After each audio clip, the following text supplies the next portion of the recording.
Night after night, an altar fire murmurs on the Iranian plateau, while a cold wind combs the stones.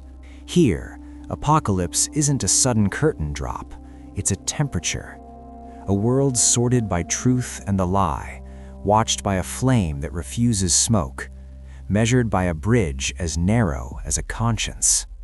Centuries before later scriptures hardened their endings, Zoroastrian poets sketched a cosmos with a clock, a judge at a crossing, a savior promised, the dead called back to walk through a river of molten metal that burns deceit and leaves the truthful unharmed. Empires will carry these shapes, angels with ledgers, an adversary with a brief, bodies raised for verdict. Yet the engine underneath is simpler, purity kept, contracts honored, fire unpolluted. If the end is ethical heat, not spectacle, then each small choice tilts the scale. Listen closely. The bridge is already underfoot. Stone hills bleach in the sun. At dusk, they take the color of cooled iron. In courtyards and temple chambers, a controlled flame breathes, fed with clean, dry fuel, watched so it never smokes. People wash hands with ash and water before touching bread, tie and retie a white wool cord around the waist, murmur formulas that sound like a promise to keep the world intact. A dead body is a problem, not a mere absence. It leaks rot into earth and water if buried, fouls flame if burned. So it is placed where wind and scavenger can do work without polluting the elements, while priests beat back the corpse demon with syllables and scent. The clean and the unclean are not private scruples, they are public engineering. Roads run from Susa to Sardis, but the lanes that matter here cross from hearth to well. A promise is a structure. Break it and the roof sags. A contract is not paper, but a presence with teeth. The same word that names truth names the proper fit of beams and the just divide of an irrigation channel. A lie is not just false, it is dampness in stored grain, a hairline crack in a kiln, a bruise in the peach that spreads. The world is built to favor one side, and yet decay is tireless. Fire shows the difference without prejudice. If the fuel is pure, it lifts clean. If not, it coughs, and everyone can see. So the flame becomes a witness, and the day becomes a small tribunal. You can feel the vigilance in how doors are shut, how ledgers are kept, how breath is held when the wind shifts. Beneath these habits lurks an older story, why the world cleaves along this seam at all, and what contends across it, unseen but intimate. Before names harden into offices, the songs speak of a choice. Two primal mindsets stand facing the same horizon, one that leans toward making and truth, one that leans toward undoing and the lie. The wise Lord, source of light and measure, creates by means of a beneficent spirit, and the counter-spirit answers with a will to spoil. They are called twins, not by birth, but by decision. Each fixes a bias toward how things should go. The result is not a stalemate. Good draws first outline. Harm arrives as refusal, a sabotage that needs a world already underway. You can feel the asymmetry in how the verses talk. Truth has a texture, a weight. The lie is hollow, an echo that wants to be mistaken for substance. From this choice come forces with jobs to do. Truth doesn't travel alone. It moves with right-mindedness, with best order, with generosity, with endurance. Virtues that read like tools on a bench. Their opposites lurk as corroded versions of the same implements.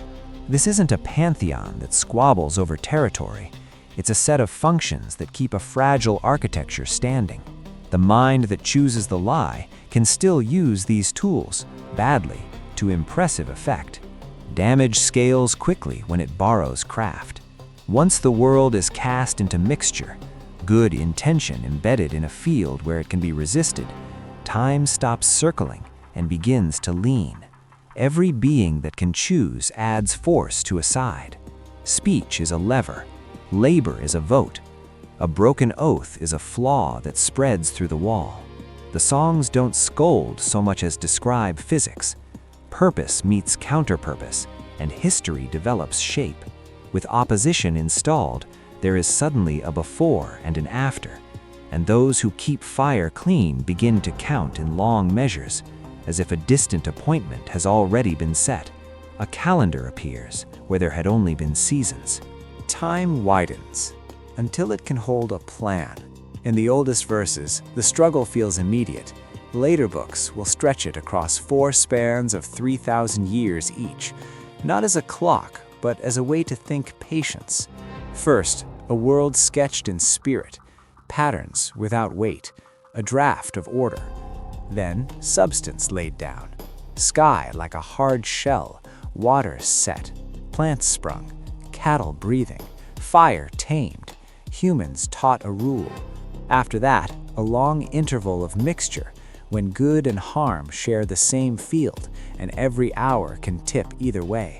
The last span belongs to separation, when the counterfeit is burned out of the real, and the world remembers what it meant to be whole.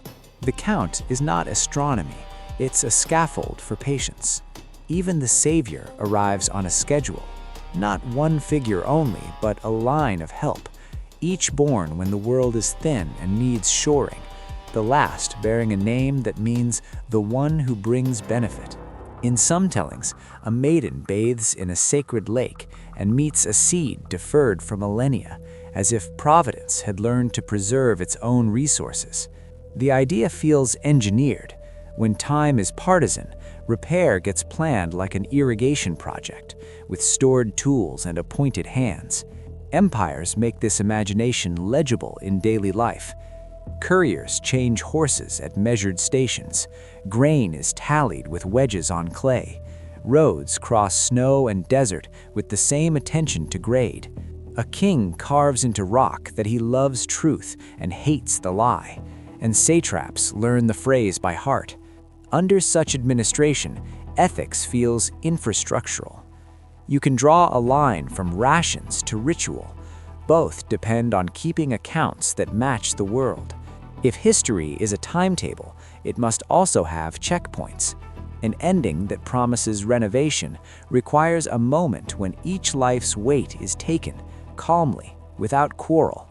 Somewhere, a crossing must narrow until only a person and their measure can pass. They say the road out of life runs to a bridge. Not wood, not stone, more exact than either. On one side, the world of breath. On the other, the place where choices show their shape. There stands a scale in the hand of Rashnu, the just, whose measure doesn't blink. Mithra watches like a contract given eyes. Srausha stands close enough to be heard, the quiet that keeps panic from lying. When the dead arrive, they do not meet an abstract verdict. Their own Diana walks towards them, appearing as a bright maiden to the one who kept faith, as a harsh figure to the one who did not, because a person's pattern becomes company when the body falls away. The bridge narrows or widens accordingly. Some cross as if on a road. Some find an edge thin as a blade. Ritual makes this scene present in houses of the living. For 3 nights, a fire is kept near the body, but never fed with polluted breath. Dogs are brought to look on the corpse. Their gaze is said to drive back the corpse demon's first assault. Priests intone words that have the clean architecture of a beam set true. No earth is filled. No flames touch the dead. Wind and sun are given the harder work. At dawn on the 4th day, the soul is held to begin its crossing. None of this is melodrama. It is logistics for a transit everyone must attempt. Judgment here is less thunder than calibration. The lie is heavy in a way that tips. Truth runs light and holds. The image is not about terror so much as accuracy, and accuracy is a kind of mercy. once weighed, a person is answered. Perhaps that is why the daily witness of fire matters so much, because a flame, more than any judge, shows in miniature how purity discloses and how smoke betrays. From bridge to hearth, the same standard applies, and the temples that keep that standard burn for a reason. In a city quarter that smells of cedar and clarified butter, a sanctum holds a living flame. It is not a god, it is a standard. Priests tend it with tongs that never touch the breath, feed it with fuel dried to a crisp, veil their mouths so no word or spittle can stain it.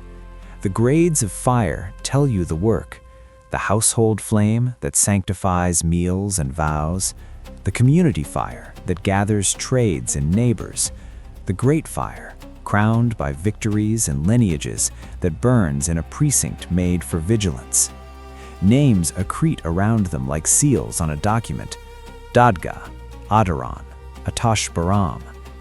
Atar is not an object of worship so much as a witness called to the stand. The prayers go to the wise Lord. The fire answers with behavior. Purity here is not obsession, it is hydraulics. Water cleans hands and vessels, but must not be left to stagnate. Earth is fertile, but easily bruised by rot. Air is a carrier, so mouths are covered and smoke is watched like a gauge. The corpse, Nasu, is treated as a spill that must be contained without pouring it into any element. Even ash has its rules, because the residue of past burning can contaminate a future flame. Every instruction reads like fieldcraft designed by someone who has seen what decay can do when it gets a head start. The result is a society that treats truth as something you can smudge with a thumbprint. Scale this logic to the horizon, and the image changes temperature. At the world's renovation, the metals of the earth are said to melt and run together, forming a river that flows through every place where choice once took hold. The truthful cross it as if it were warm milk. The liar feels it as scald. It is the temple's calibration made planetary, the last assay. Such images travel well on roads where empires feed and pay their subjects, and it is along those roads that exiles and scribes begin to meet them. These ideas didn't stay put, and the moment they begin to travel, they change how other traditions imagine endings. Exile returns people to maps. In the Persian period, Yehud sits as a small province on an imperial grid. Aramaic memos, rations tallied, roads guarded by men who swear by a lord who loves truth and hates the lie. Priests and scribes move in that weather. They hear a moralized cosmos spoken without embarrassment, meet officials who treat oaths as infrastructure, and watch a court that names kings by the measure of their justice. Some of this language enters their own. A Judean prophet will call Cyrus anointed, and the phrase lands less as flattery than as alignment with a policy of order. Ideas cross with people. Angelic figures harden into roles that feel administrative: watchers, messengers, ledger keepers. An adversary takes shape not as a chaotic sea god, but as a prosecuting presence, more legal brief than beast. Resurrection stops being a metaphor for national return and becomes, in places, a declared event. Sleepers who will wake to judgment and reward. The Book of Daniel sets a timetable and assigns ranks to powers. One Enoch sends tours through heavens organized like archives. Sectarians by the Dead Sea write as if history is a campaign with musters and audits. The mood is not borrowed wholesale. It rhymes under shared conditions. Even the temperature of endings shifts. A final judgment imagines deeds weighed with serenity rather than frenzy. Bodies matter enough to be raised. The world ends by being made right, not by being scrapped. You can feel behind this turn the memory of bridges and ledgers, of truth as something that burns clear. None of it proves a straight line from Iranian hymn to Judean scroll. It does suggest that when empires build roads, they also build channels for metaphors, especially those that help people think in long spans and precise measures. The question that remains is what those measures are for, and what a repaired world would actually keep. The images that seemed extravagant at first, the bridge that narrows, the maiden who is your own pattern, the river that runs like poured metal, now read less like fantasy than like engineering drawings for a moral world. Zoroastrianism's boldness wasn't spectacle. It was to say that time has a bias, that truth is measurable, and that endings are the scale where those measures settle.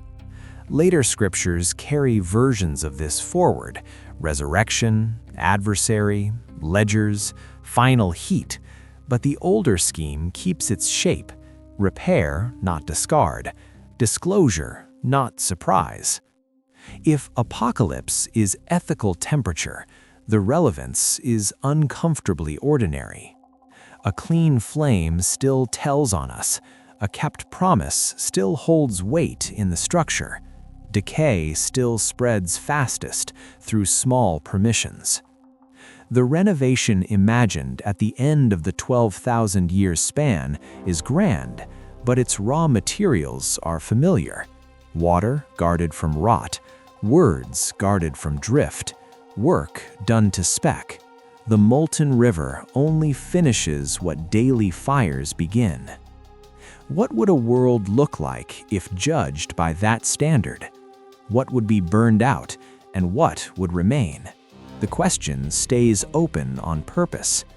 It invites us to notice where truth already runs clear and where smoke gives us away, and to keep watching the witness on the hearth for what it quietly reveals. Apocalypse didn't begin as spectacle. It began as a moral question. So weigh it in the comments. Was the end imagined as destruction or as repair? I read every response. This channel exists for investigations like this. Subscribe and tap the bell for the next dig. And don't leave the ancient Near East yet. Click here to see the Roman temple that shouldn't exist, where stone, ritual, and belief collide without ever naming their god. Until next time, keep questioning, stay curious, and remember, the end of the world was once measured by ethics, not fire, and that measure never really disappeared.